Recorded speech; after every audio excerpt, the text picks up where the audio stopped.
Procuradoria-Geral da República defende manutenção da prisão preventiva de João de Deus. A ação quer que a União analise pedidos de instalação de rádios comunitárias na Baixada Fluminense. O inquérito apurou que há um atraso excessivo e ilegal nesses processos pelo Ministério das Comunicações. Os caminhos da democracia. A partir de 1985, passaram a conviver com a democracia. E 3 anos depois, foi promulgada a Constituição. Na penúltima reportagem da série sobre os direitos do consumidor, os cuidados na hora de contratar um pacote de viagem. O quarto estava sendo descrito que tinha cama de casal com cama auxiliar e não tinha.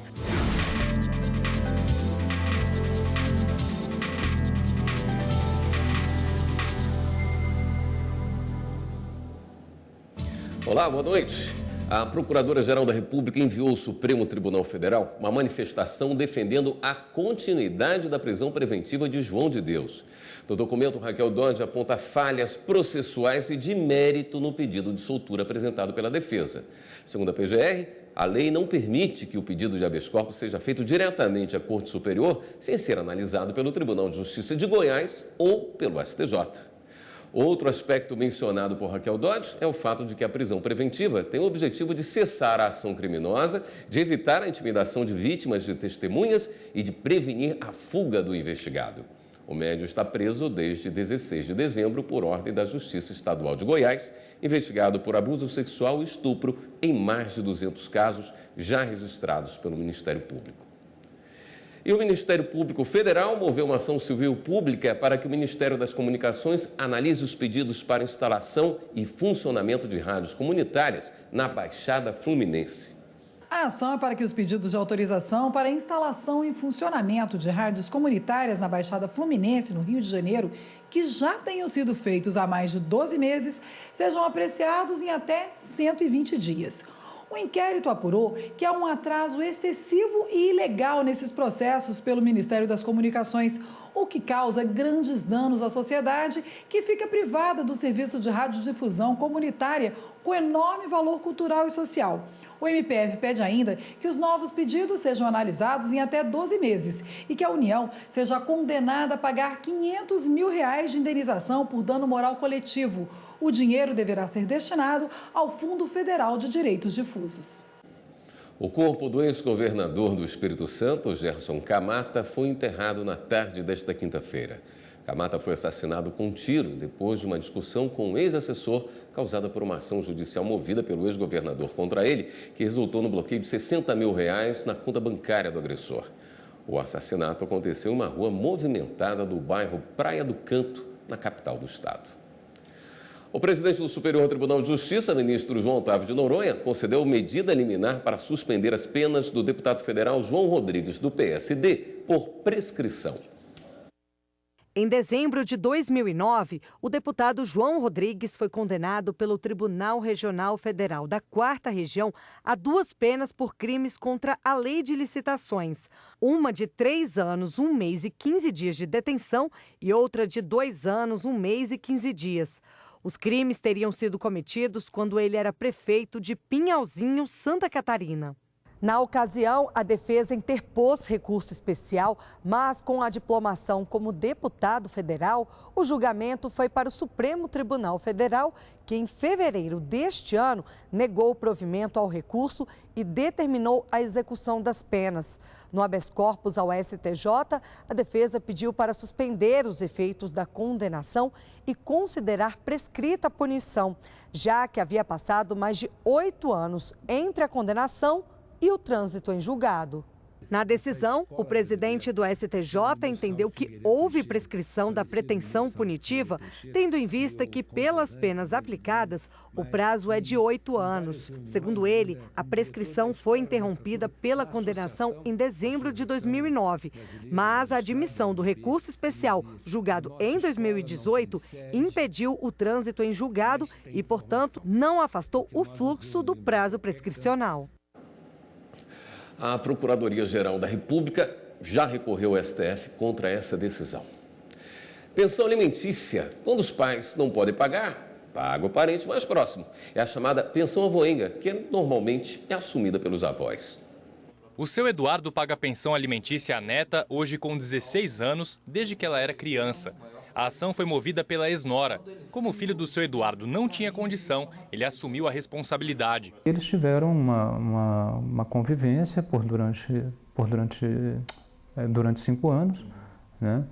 E após esse rompimento, ela resolveu, né, me acionar, sendo que eu acho que a praxe, né, seria natural se ela, né, fizesse essa petição para o pai, né? Como ele estava desempregado e eu, como servidor, né, estável, ficou uma via mais fácil. O Código Civil é claro quando se trata da prestação alimentar.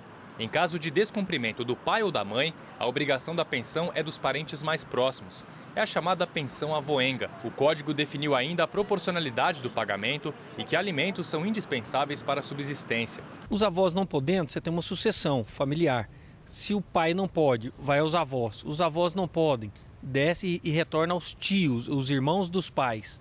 Os tios não podendo, pode chegar ao limite dos primos, porque toda aquela cadeia de parentesco responde pelos alimentos necessários, somente os necessários em complementação ao que os pais diretamente não podem contribuir. Este mês, o Tribunal de Justiça do Distrito Federal analisou um caso de pedido de pensão avoenga.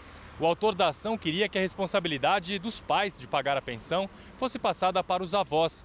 O argumento é de que eles teriam melhores condições financeiras, o que não foi aceito pelos desembargadores.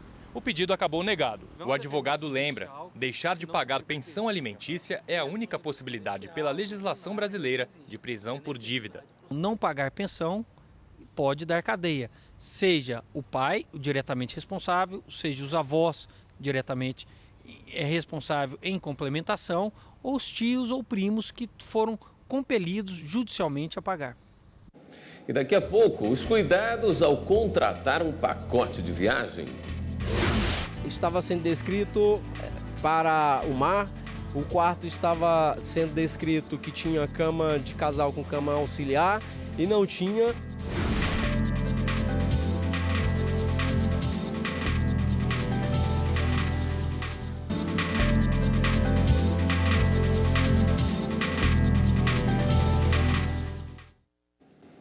Na hora de viajar, muita gente compra pacote de viagem, mas o consumidor deve ficar atento a tudo que é oferecido para não ser pego de surpresa. Acompanhe agora na penúltima reportagem da série sobre os direitos do consumidor.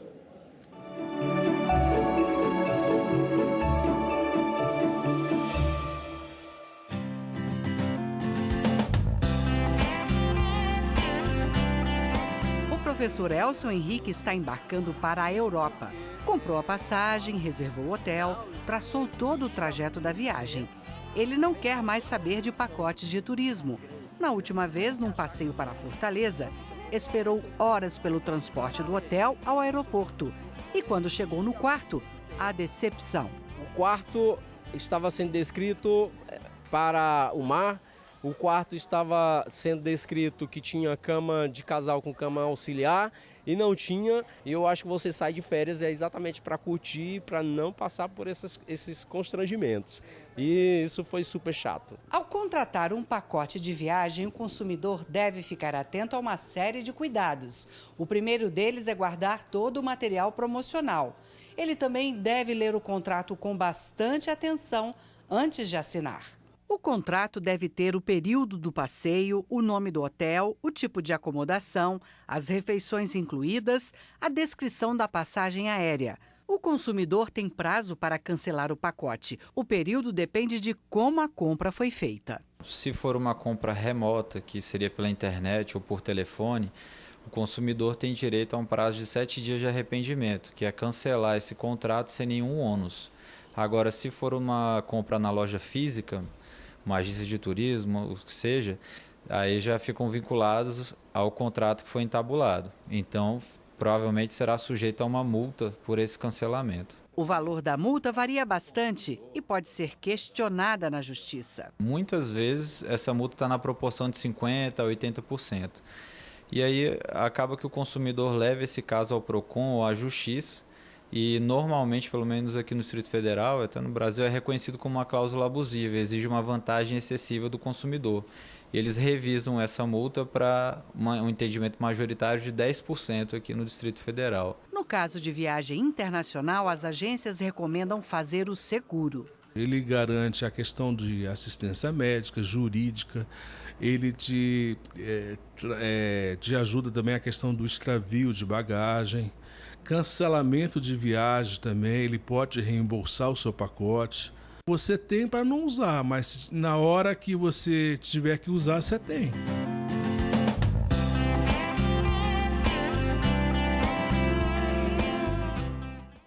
Para falar mais sobre o assunto, o repórter Carlos Eduardo Cunha conversou com o advogado Walter Moura, especialista em direito do consumidor. Pois é, para falar a respeito da diferença entre expectativa e realidade, quando isso pode dar uma reclamação, nós conversamos agora com o Dr. Walter Moura. Dr. Walter, muito obrigado pela presença mais uma vez aqui nos estúdios da TV Justiça para falar a respeito desse assunto. Eu que agradeço. Dr. Walter, uma situação recente foi de fotografias, na verdade uma brincadeira que saiu na internet, que mostra as expectativas em diversas situações de turismo. Fotografias de propaganda e a realidade muitas vezes que é encontrada. Esse tipo de situação pode dar processo em que momento?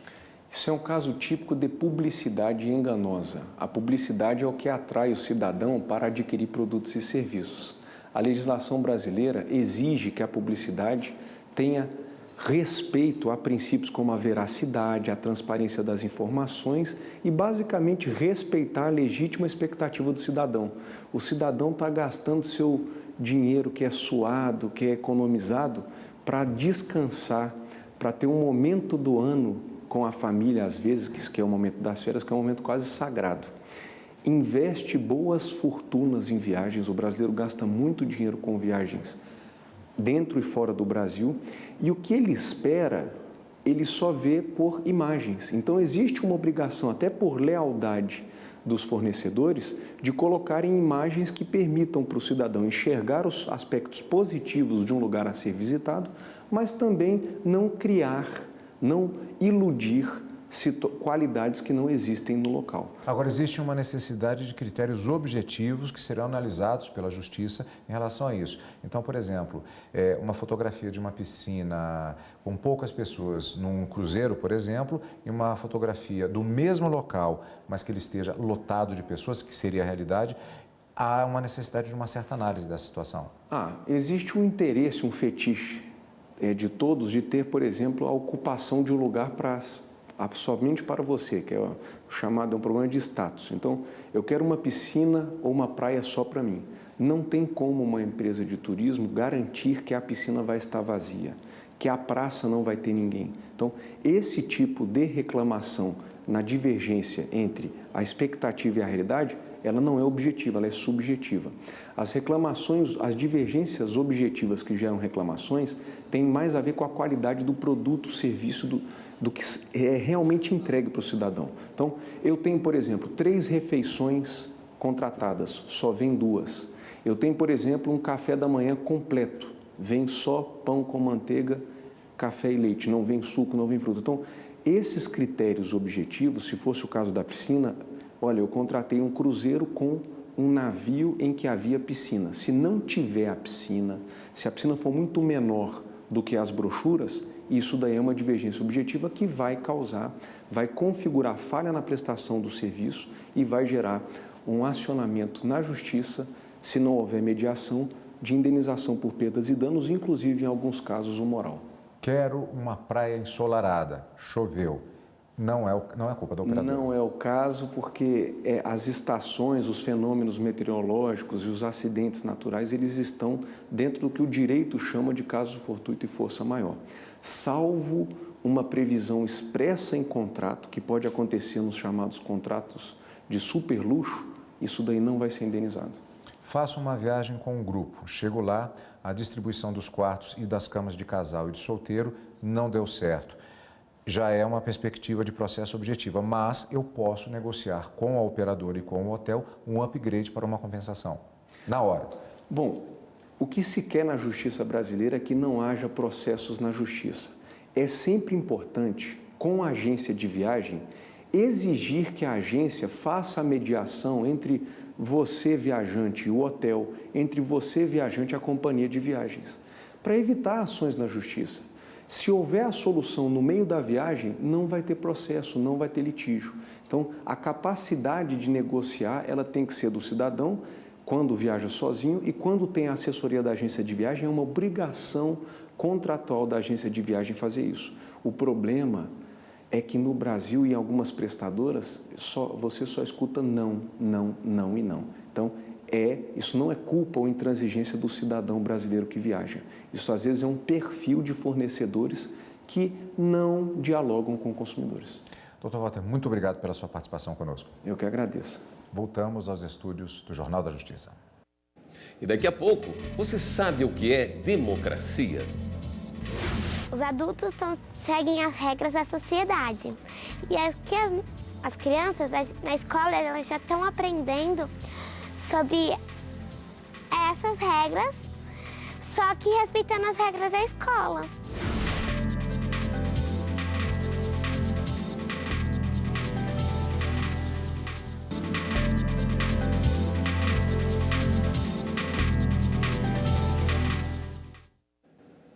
O Brasil passou por um longo período até chegar ao atual regime democrático. E o povo teve um papel fundamental nessa conquista. Veja na reportagem. Você sabe o que é a democracia? Os adultos seguem as regras da sociedade. E aqui as crianças na escola, elas já estão aprendendo sobre essas regras, só que respeitando as regras da escola. Por exemplo, na hora da educação física, às vezes o professor fala algumas sugestões de brincadeiras, pergunta qual a gente quer escolher, ou a gente pode falar outras. Que eu ainda fico um pouco surpresa quando vim pra cá, porque as pessoas são muito livres para esse tipo de coisa. Elas vêm pintadas, elas escolhem um jeito de se vestir de maneira bem liberta, assim. Elas se colorem muito. E eu acho isso muito divertido. Cada um tem um jeito próprio, não tem uma definição específica, não tem um padrão. É sempre muito legal estudar cada pessoa e saber como ela pensa. Mas até chegar ao estágio de democracia que temos atualmente, o Brasil passou por um longo processo. A sociedade conviveu com os tempos de chumbo, como ficou conhecido o regime militar.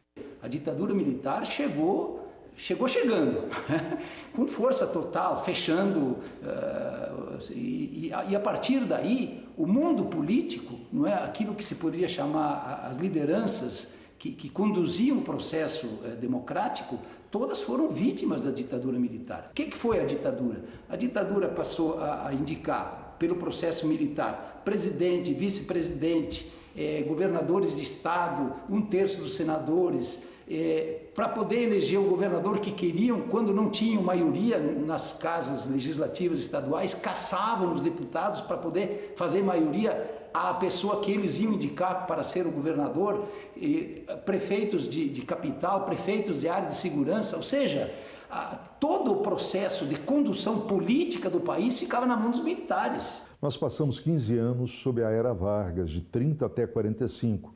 Sendo que de 37 até 45 nós vivemos sob uma ditadura escancarada, uma ditadura sem disfarces. De 1946 até 64, nós tivemos uma fase que em história a gente chama de aprendizado, é um período pedagógico. O curioso é que mesmo durante o regime militar, as eleições não deixaram de existir. Durante a ditadura, várias publicações foram censuradas. O cineasta Vladimir Carvalho foi proibido de divulgar o trabalho. Eu comecei a realizar o País de São Saruê exatamente em 1966. O filme foi inteiramente interditado, desde a primeira cena à última, né? Foi proibido em território nacional e não podia ser exportado, e publicado no Diário Oficial. E eu lutei com essa proibição durante quase 9 anos. Para você ter ideia, quando o meu filme retornou e foi liberado, todo o cinema brasileiro já era colorido. Mas os tempos mudaram e a população foi tomando as ruas. No final dos anos 70 e no início dos anos 80. brasileiros protestaram pela anistia e pelas eleições diretas. E conseguiram. A partir de 1985, passaram a conviver com a democracia. E 3 anos depois, foi promulgada a Constituição. Em 86, houve a eleição dos constituintes, eu fui um dos eleitos e passei a integrar, então, como deputado federal constituinte, a nova perspectiva democrática para o país. E fomos empossados em 87 e promulgamos a nova Constituição em 5 de outubro de 88. Democracia não se resume ao jogo do poder, às relações políticas, mas ela deve estar entranhada no cotidiano das pessoas. Por exemplo, no respeito ao próximo, na obediência às leis que são feitas para todos. O exercício do direito de voto, ele, na verdade, é o esplendor da democracia, então ele é a plenitude da democracia, porque ele concede o direito de escolha à população, né, de escolher os seus representantes, e é exatamente essa a função do voto, no particular da democracia brasileira, e acredito que nas demais democracias existentes nos países soberanos. Vamos às últimas notícias. É hora do Giro na Rede.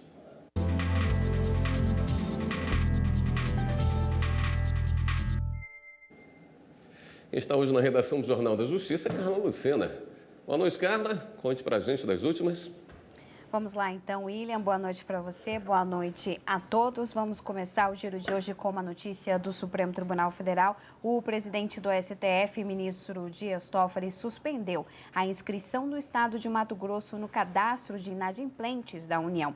A inclusão nesse cadastro ocorreu porque o estado não teria repassado ao município de Barra das Garças o imposto sobre a propriedade territorial rural, o ITR, entre 2013 e 2014. Na ação, o governo de Mato Grosso informa que há 163 convênios com a União, no valor total de 2 bilhões de reais e financiamentos do Banco do Brasil e do BNDES para programas estaduais que somam 2,1 bilhões de reais, sendo que falta aí receber 1,7 bilhão desses recursos. O presidente do Supremo verificou que a inclusão do Estado nos cadastros restritivos de créditos da União, o impacto nas políticas públicas que dependem desses recursos caracterizam situação de urgência e que, portanto, autoriza a atuação do presidente do STF nesses casos. E olha só, investigado pela Lava Jato, o doleiro pernambucano Bruno Ferina foi preso no Paraguai pela Interpol. Segundo autoridades do país, ele pode ser expulso a qualquer momento. Ele era procurado por suspeita dos crimes de corrupção ativa, passiva, lavagem de dinheiro, evasão de divisas e por integrar uma organização criminosa que movimentou 1,6 bilhão de reais em 52 países. Ele também faz parte dos 62 denunciados na Operação Câmbio Desligo, que é um desdobramento da Lava Jato no Rio de Janeiro. O grupo é acusado de formar uma organização criminosa que promoveu a evasão de divisas e lavagem de dinheiro desde a década de 90. E a gente termina de hoje falando de um balanço da Receita Federal. A Receita apreendeu quase 3 bilhões de reais em mercadorias relacionadas a contrabando, descaminho e pirataria entre janeiro e novembro deste ano. Esse foi o maior resultado da história. A apreensão de cigarros também bateu recorde. No mesmo período, 263 milhões de maços foram apreendidos. A Receita registrou ainda aumento na apreensão de drogas, principalmente de cocaína. Foram quase 30 toneladas dessa droga apreendida. E você aí de casa, quer rever alguma das nossas reportagens? Então segue a gente lá no YouTube, é só procurar o nosso canal TV Justiça Oficial. Eu fico por aqui e agora segue com você, William. Obrigado, Carla. E o Jornal da Justiça, segunda edição de hoje, também fica por aqui. Uma boa noite para você e continue com a programação da TV Justiça.